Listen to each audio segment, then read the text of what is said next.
కాళ్ళు కదపకుండా అలా పట్టుకుని ఉన్నాడు పాలసముద్రం కింద. ఇప్పుడు తానే ఆధారం అయ్యాడు. మందరగిరి మళ్లీ పడిపోకుండా ఆయన వీపు మీద మందర పర్వతం మళ్లీ లేచి నిలబడి, ఒరే అదిగో మందర పర్వతాన్ని మళ్లీ పైకి లేచింది చూసారా, ఆది కూర్మం మీద నించుంది, కింద ఆది కూర్మం భరిస్తోంది, కాబట్టి ఇప్పుడు మీకు కంగారు లేదు, మళ్లీ చుట్టండి వాసుకుని అన్నాడు. అంటే ఆయన అన్నాడు, బాబోయ్ నాకు ఒరుసుకుపోతోంది అన్నాడు. నీకేం పర్వాలేదు, నేను రక్ష చేస్తానన్నాడు. మళ్లీ చుట్టారు. ఇంత మందర పర్వతం వీపు మీద తిరిగిపోతుంటే ఆది కూర్మానికి బాధ పెట్టదా అంటే ఆయనకి ఎప్పటి నుంచో కొద్దిగా వీపు దురదెడుతోంది, గోకేవాడి కోసం చూస్తున్నాడు. అందుకని మందర పర్వతం తిరిగితే ఆయన దురద తీరలేదు అన్నారు పోతన గారు. ఆ మందర పర్వతాన్ని పెట్టి మళ్లీ పావును చుట్టారు. మళ్లీ వీళ్ళు తలకాయలే పట్టుకున్నారు, ఇది మూఢత్వం. తలకాయలు అట్టుకున్నారు, వాళ్ళు తోకట్టుకున్నారు. మళ్లీ మొదలెట్టండి అన్నారు. మళ్లీ ఇద్దరు మళ్లీ మొదలు పెట్టారు. ఈసారి మళ్లీ సంతోషం ఎక్కువైపోయింది, ఎందుకంటే ఇప్పుడు ఇంక టాలెంట్ ఎక్కర్లేదు, కింద ఆది కూర్మ ఉంది, మందరగిరిని తిప్పేస్తే చాలు. ఎంత సంతోషం వచ్చేసిందో, వచ్చేసి పెద్ద పెద్ద అరుపులు మొదలెట్టారు.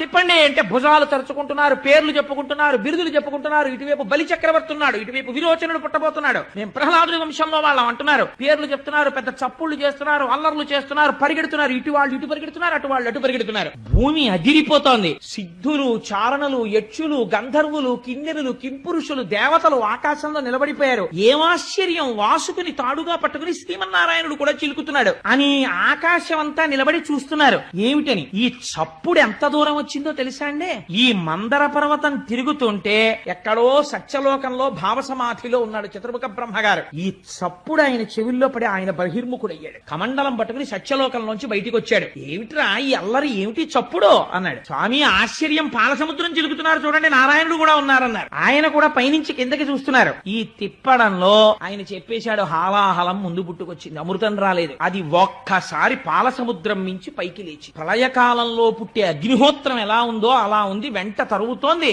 ఈ దేవతలు, రాక్షసులు వాసుకుని వదిలిపెట్టేశారు. చతుర్ముఖ బ్రహ్మగారు సత్యలోకంలో ఉన్నవాడు, ఆయన కూడా పరుగు మొదలెట్టాడు. ఆయన శ్రీమన్నారాయణుడు రక్షించడం కోసం వాళ్ళతోనే ఉన్నాడండి పరమాత్మ. అందరూ కలిసి పరిగెత్తారు. ఎక్కడికి పరిగెత్తాలి? ఇప్పుడు ఎవరు రక్షిస్తాడు?